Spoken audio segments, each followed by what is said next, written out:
All right, so we're going to do another example here.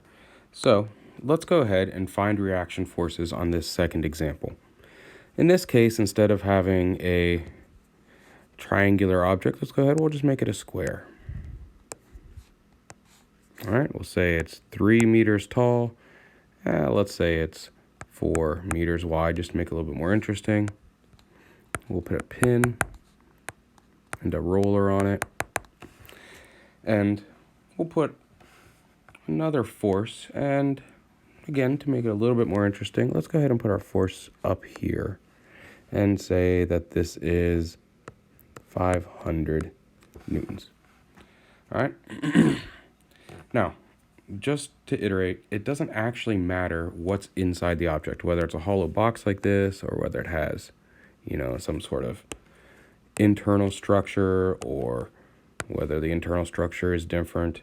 That doesn't matter. Now, later that's going to matter, but for right now, it doesn't matter for solving reaction forces. So our first step here is to replace our supports with the reaction forces. Now, we got a little ahead of ourselves. Let's go ahead.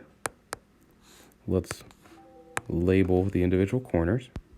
So this is reaction force at C in the Y direction, reaction force at C in the X direction, and this was a reaction force at D in the Y direction. Let's go ahead and start with our equations. So I say the sum of forces in the X direction equals 0, the sum of forces in the Y direction equals 0, and the sum of the moments around a point equals 0. And since the pin was here at C, we're going to say we'll take the moments around that point. So the sum of the moments around C equals 0. So let's go ahead and put in our forces. So in the X direction, what do we have? Well, I have RCX, and I'm going to make it positive RCX because it's pointing to the right. Now, when I get done, do I know that force is going to the right? Not necessarily, but we're going to make that assumption, and if we find later it's a negative number, we'll know that we were wrong. But for now, we'll assume that. And we also have this 500 newtons, but it's going left, so we'll say minus 500. Now, remember, when we add up our forces, that equals 0. So what can we say about RCX? So RCX minus 500 equals 0, so RCX must equal 500. And since that was a positive number, we know that we drew the arrow the right way. And when I have the arrows and I know they're the right way, I like to take the arrowheads and I like to shade them in to show myself, yes, I already found this and I know it's right. All right, now let's look at our sum of forces in the Y direction. So again, they equal 0. And what do we have? So we have we have RCY, and I'm going to leave it positive because it's going up, plus RDY. And I don't have any other forces in the Y direction. I just have these two. All right, now we have two unknowns here. We can't solve anything yet. So let's move on to the next one. Our sum of moments around point C equals 0. Now, RCX and RCY both go through point C. We have to account for every force here. These forces both go through point C, so they can't create a moment because a moment is a force times a distance, and their distances are 0. So their moment is 0, they don't matter. What else do we have? Well, we have RDY, so 0 equals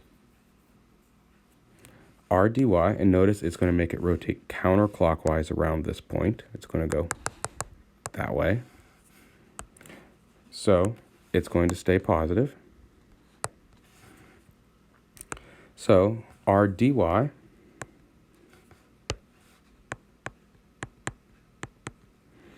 and its distance is 4 meters times 4. All right. Now, our 500 newtons is the only other force that has to be accounted for, and we're going around point C, so it also is going to go counterclockwise. So we're going to say plus 500. And what's its distance? Remember, it goes on this line. We have to measure perpendicular to it, so we're measuring that distance, which is 3 meters. So we have only one unknown in this equation. We have r dy times 4 plus 500 times 3 equals 0. Now, let's go ahead and solve this. We'll move our 500 times 3, which is 1,500, over to the left side, and we'll get negative 1,500 equals 4 times r dy. So if we want to find r dy, we'll take our 1,500 and we'll divide it by 4. And we'll say that r dy equals negative 375. Now, what's this negative sign tell us? It basically tells us that when we drew the arrow for r dy, we drew it wrong.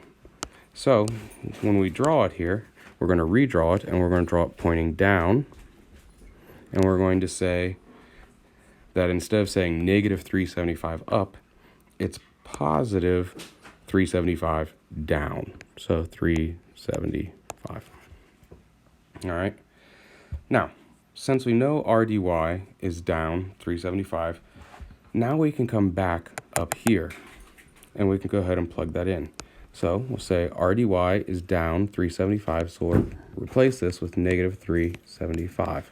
So 0 equals rcy minus 375, which tells us that rcy must equal 375, a positive 375. So we'll go ahead, we'll shade in the arrowhead and write that on here. Now we've successfully solved for all the reaction forces.